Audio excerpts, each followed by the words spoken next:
Formas y polaridades de las moléculas.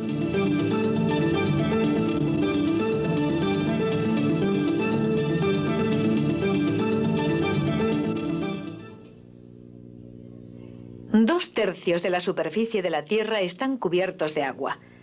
Los mares actuales y antiguos son una fuente importante de muchas sustancias químicas solubles en agua.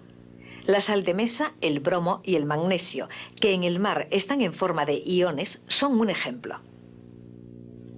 La existencia de agua sobre la Tierra, predominantemente en forma líquida, que es capaz de helarse o evaporarse formando nubes y lluvia y disolver depósitos minerales, está directamente relacionada con la forma de las moléculas de agua.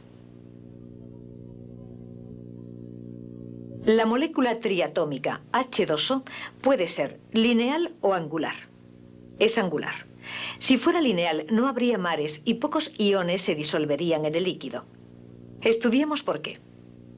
Aquí tenemos 4 líquidos distintos.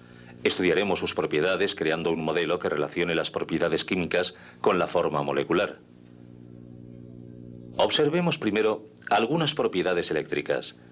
Aquí tenemos una esfera cargada positivamente. Tras frotar esta varilla de caucho duro con piel de gato, la esfera y la varilla se atraen mutuamente. Puesto que la esfera está cargada positivamente, esto demuestra que la varilla se ha cargado negativamente. Observamos cómo la varilla cargada negativamente atrae el chorro de agua de la primera botella. Este es un chorro de acetona, que también es atraído. Probemos los demás líquidos, disulfuro de carbono y benceno.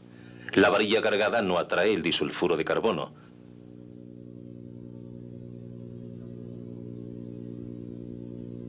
Y tampoco el benceno.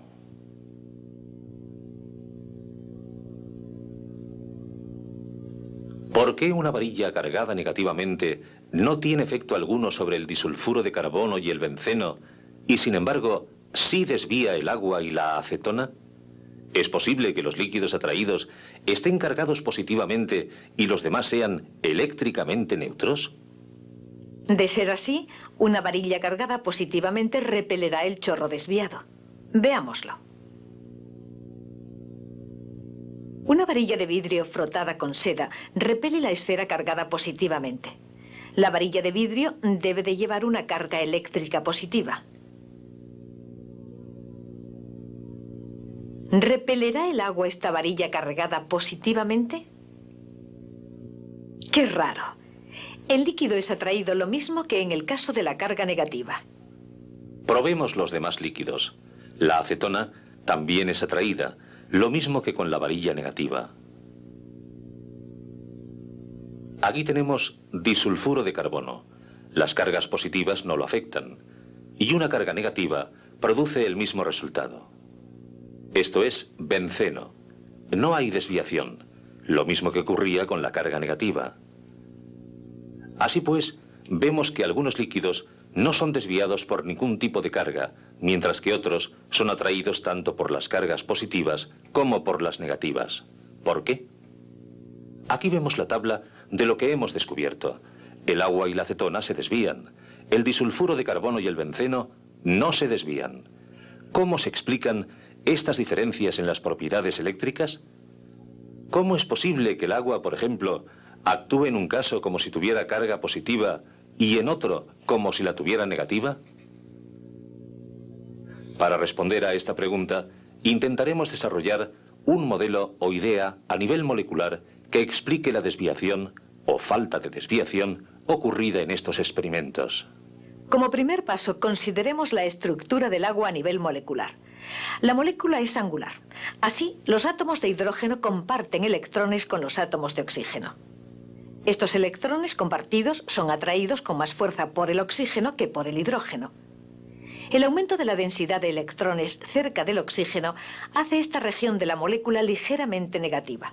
La ausencia de electrones alrededor del hidrógeno confiere a esta región una pequeña carga positiva.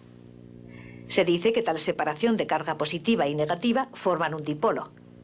El extremo de la flecha señala la carga negativa. En el agua hay dos dipolos de enlace, los dos señalando hacia un lado de la molécula angular. Esta combinación origina un dipolo molecular. Las moléculas que tienen esta distribución de carga, aunque en conjunto sean eléctricamente neutras, se denominan moléculas polares.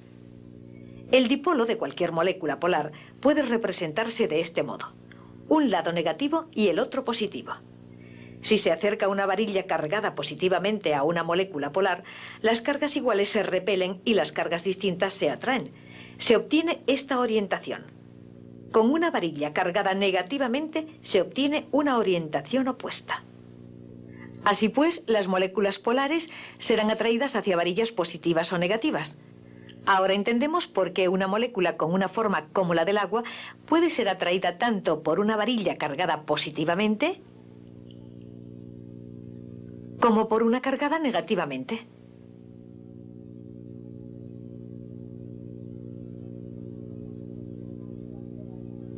Veamos si nuestro modelo es válido para el comportamiento de la otra sustancia desviada, la acetona.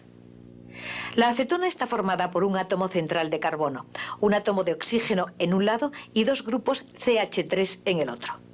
Puesto que el átomo de oxígeno ejerce una mayor atracción sobre los electrones que el carbono, un lado de la molécula es negativo y el otro positivo. Por lo tanto, la acetona forma un dipolo claro y es una molécula polar.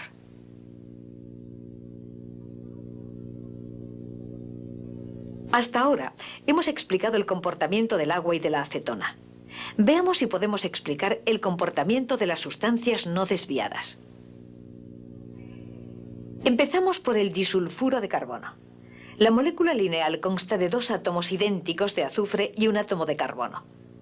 Podría haber un dipolo entre el átomo de carbono y cada átomo de azufre, pero como a diferencia del agua, la molécula es lineal, los dipolos se contrarrestan y se anulan mutuamente. Esta molécula se denomina no polar. Recordemos que una molécula polar tiene una separación de cargas que hace que se alinee con nuestra varilla cargada.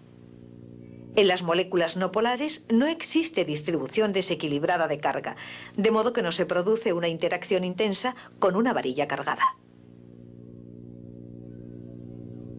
Consideremos la distribución de carga de la otra molécula no desviada, el benceno C6H6. Debido a su forma altamente simétrica, los dipolos de enlace de esta molécula también se anularán mutuamente. Así pues, el benceno es también no polar. Por tanto, hemos visto que las polaridades de enlace y las formas moleculares determinan si las moléculas son polares o no polares.